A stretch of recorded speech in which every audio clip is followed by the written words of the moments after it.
Hello. The Divine Code reading for February 18th, pages 511 and 512. We're in the chapter Precepts related to marriage, fornication, and divorce. Topic number 2. A man should marry a woman, and she should be an established wife for him. As it says in Genesis chapter 2:24, therefore a man shall leave his father and his mother and cling to his wife, and they shall become one flesh. This is the meaning of establishing a society, which is accomplished through a man bonding with his wife and having children with her. As it says in Isaiah chapter 45, verse 18, the Lord, creator of the heavens, he is the God, he is the one who fashioned the earth. He did not create it for emptiness. He fashioned it to be inhabited. Thus, it is God's will that people should settle the world. So this is an obligation. It's not necessarily one of the mitzvahs unless it's understood as being part of the mitzvah of establishing courts of law, which would involve establishing a settled world. See Tractate Gittin 41 and Tosfot there. A male or female Canaanite slave who became half free enters a unique status of becoming forbidden to marry any person. This is when a Jewish master owns a half-free Canaanite slave. The master is forced to set the person free entirely in order to be able to fulfill his or her existing obligation to make the world settled, as Rashi explains there. Now, there would be a question if the Canaanite slave is not necessarily a non-Jew. He's also not a Jew. He's in kind of a quasi, almost the status of a Jew. This is different from a ger teshav slave, which would still be a Gentile, still be a non-Jew. So the Canaanite slave takes on all of the mitzvahs that would be incumbent, all of the negative commandments and many of the positive commandments, basically paralleling the commandments for a Jewish woman. And if he were freed, then he would be considered a full Jew. So what's being explained in this footnote, I'm not sure how it is being used to apply, how it's being shoehorned kind of to apply to non-Jewish law. But that's how it's being explained here, is that there's an aspect of non-Jewish law. I would suggest that any mitzvah or any obligation upon the Canaanite slave would be more related to the Jewish law. But they're finding parallels in this. This is also the ruling of Tosafot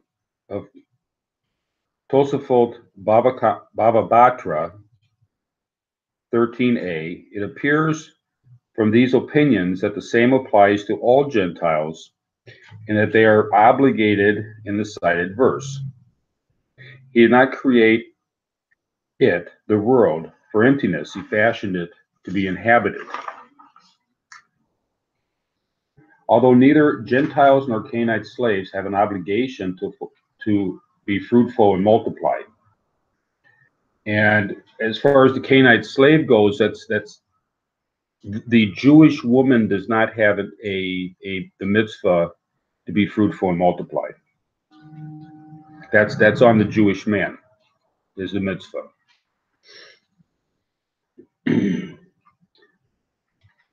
Nevertheless, they have an obligation in this because the verse refers to the creation of the world and all that is in it.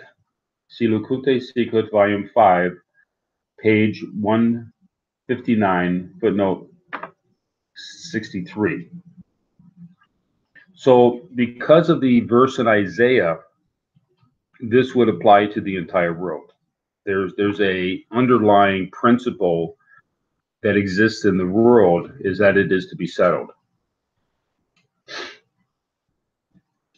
But the opinion of Rambam, Laws of Slaves 7:7, is that we force the master to fully free a half-free Canaanite slave due to his or her free half, which otherwise can't observe the obligation to be fruitful and multiply. And I'm a little bit confused here concerning a woman being obligated. The Jewish woman is not obligated to be fruitful and multiply. So would that obligation exist for a Canaanite slave? If it exists for a Canaanite slave, then it may be an echo going back to the non-Jewish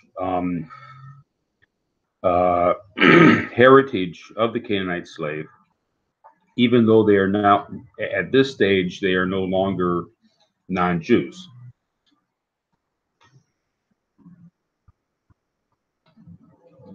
That is, no one can legally cohabit with a half-free Canaanite slave.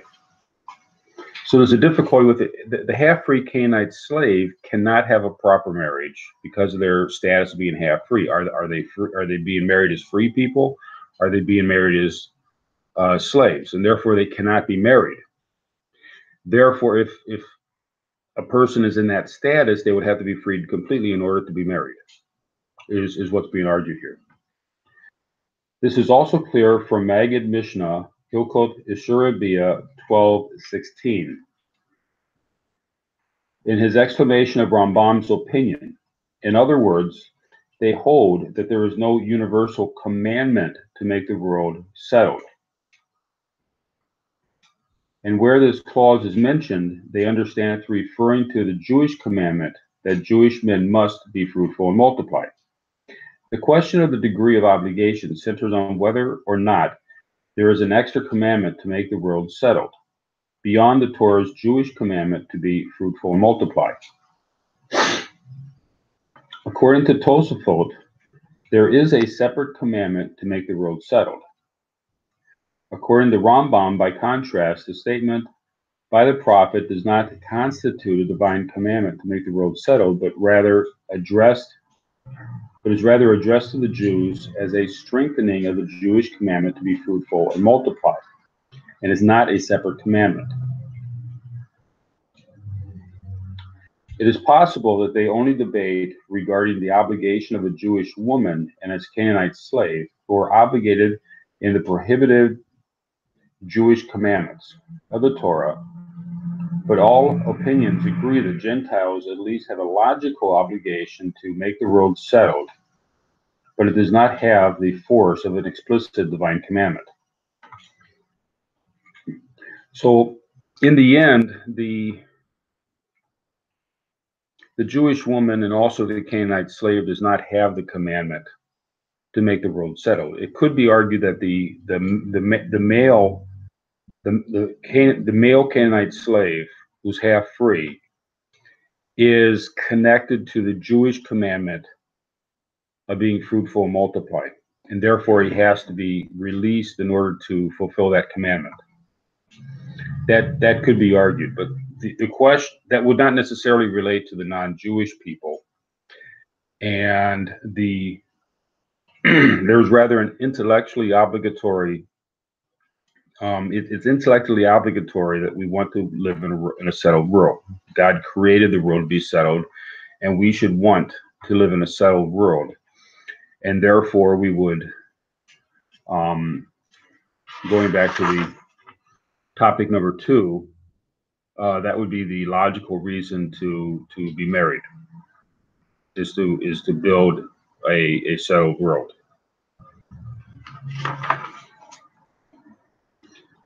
This injunction includes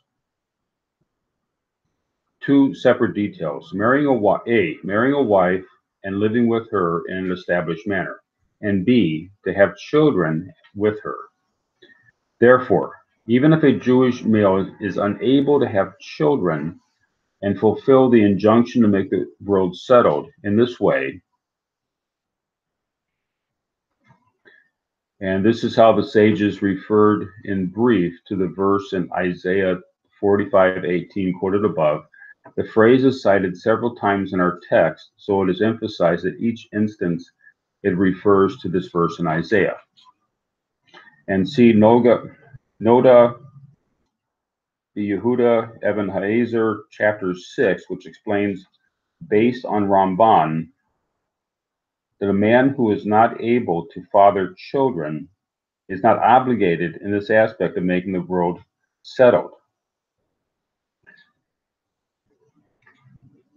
Noda B. Yehuda concludes that this man should still become married. As the verse states in Genesis 2:18, it is not good that a man be alone. But that this does not fall within the category of the obligation to make the world settled.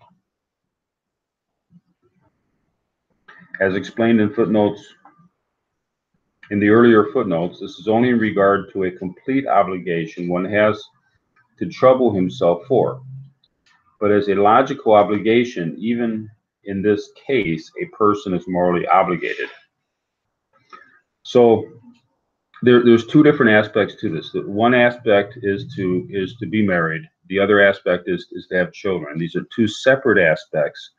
And even if it is not possible to have children, it is still intellectually beneficial to be married.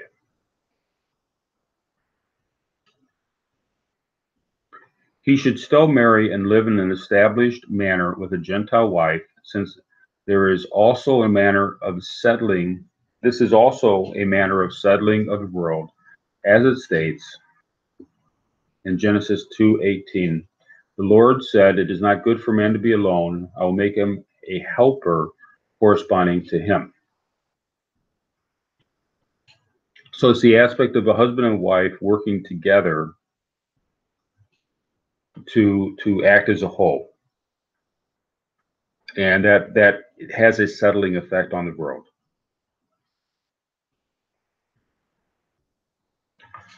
Thank you.